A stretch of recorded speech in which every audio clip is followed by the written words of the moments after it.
shining, beautiful family. Let's use these few minutes together to really tune into the depth and the breadth of this land that we are here to experience. For those of you that live here, I can only imagine.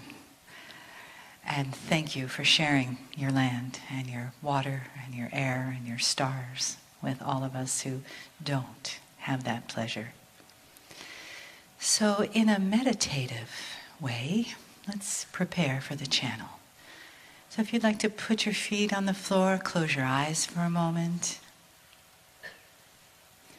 and just take a full, nice, deep breath in. And feel yourself settle into the now, into this moment, into receiving. Feel your body just softening and becoming much more present. And breathe again, in through your nose. Exhale. And let your consciousness come down into your heart. Let it drop down from your thoughts into your heart with each breath in and out. Touching that place in the center of you, that sacred place, that place that knows you so well, that place that can teach, that place that loves. And from this beautiful, tender place in your heart, feel the energy of the entourage in the room. The Kryon entourage, the ancient ones of this land, the ancestors that join us, the ancestors that we are. And just allow them to come be around you, sitting in the chair with you, next to you, in front and behind you, holding you in the arms of love, holding your heart, holding your soul.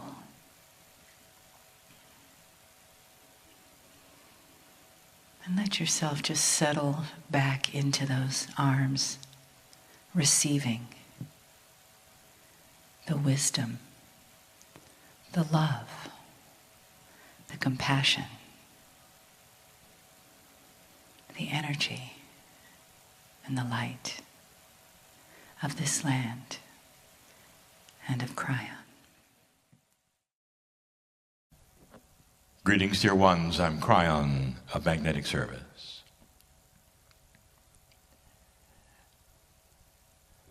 We wish to honor the conference and the subjects of the conference by those who have created it.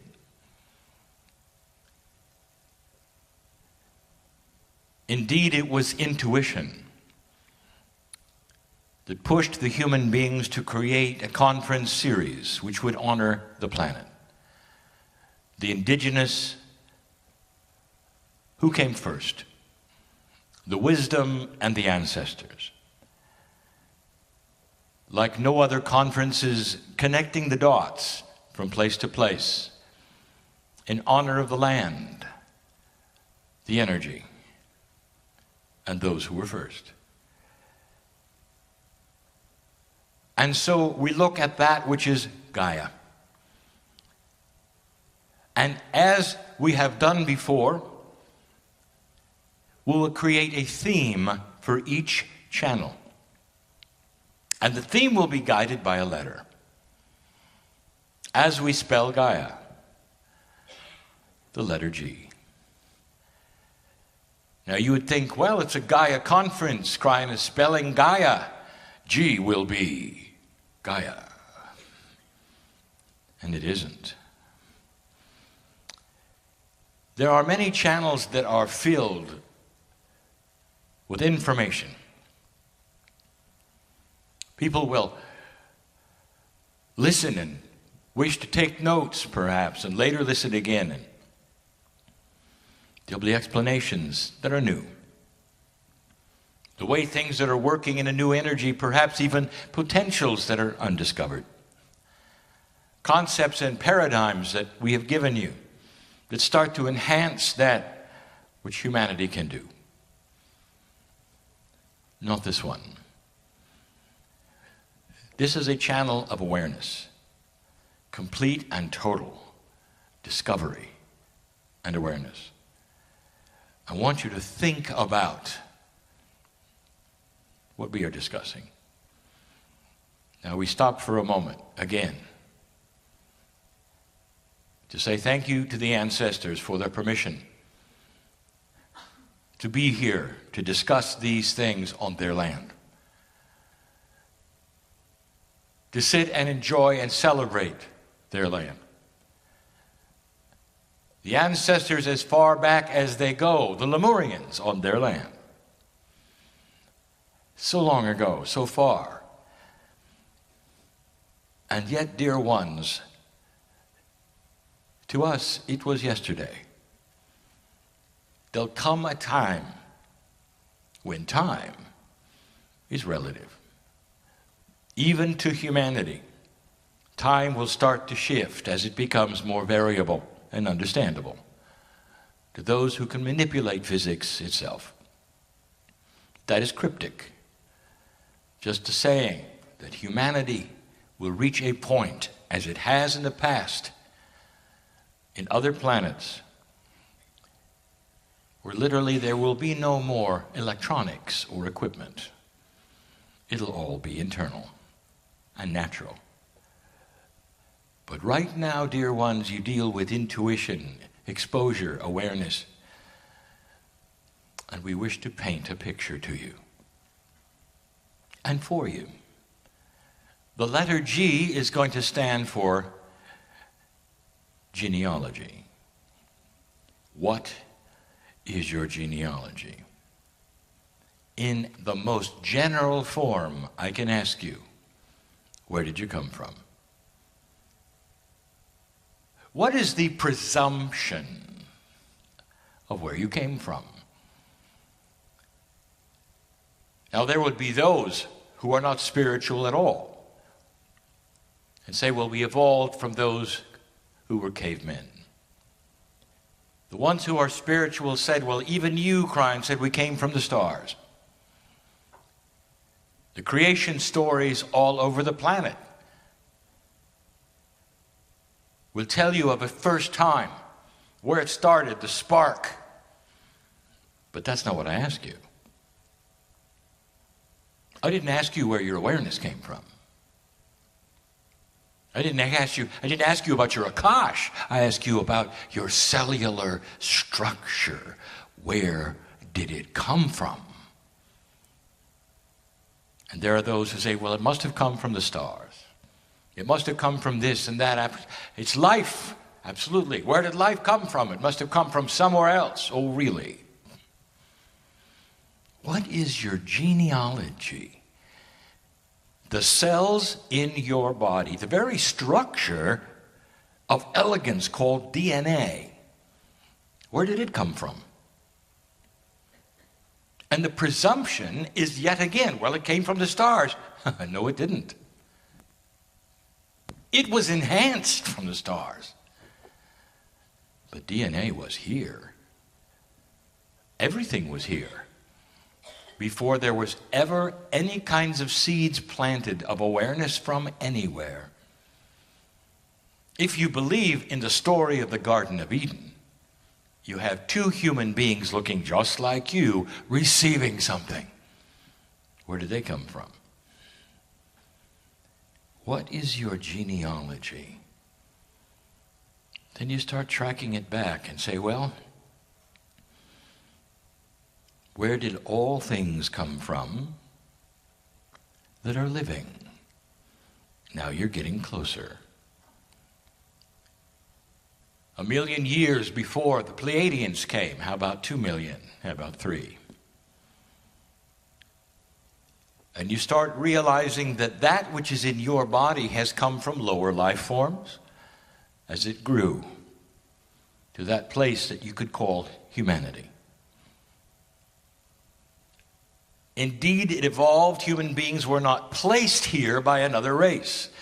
The awareness in your DNA was placed here, but not you. You're a product of Gaia. Paint the picture even more fully. Now you're down to small animals. It became big animals and then small animals again. What happened there? Starts and stops of life on the planet. You were part of that. Your genealogy can start to be tracked back chemically to single-cell life on the planet.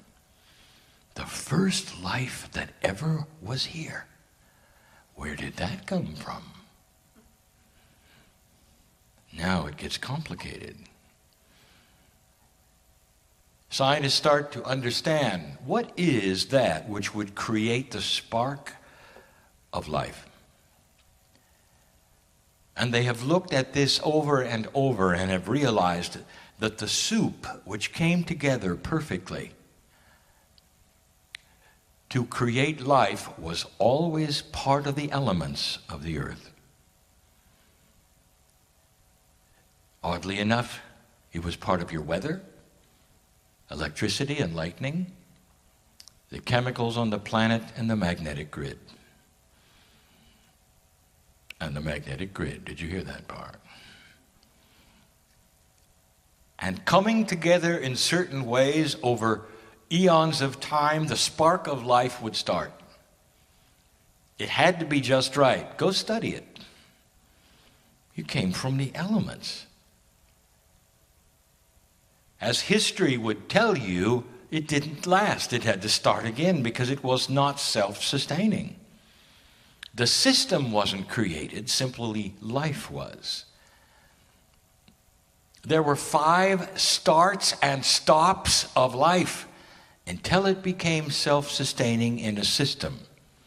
And that required photosynthesis.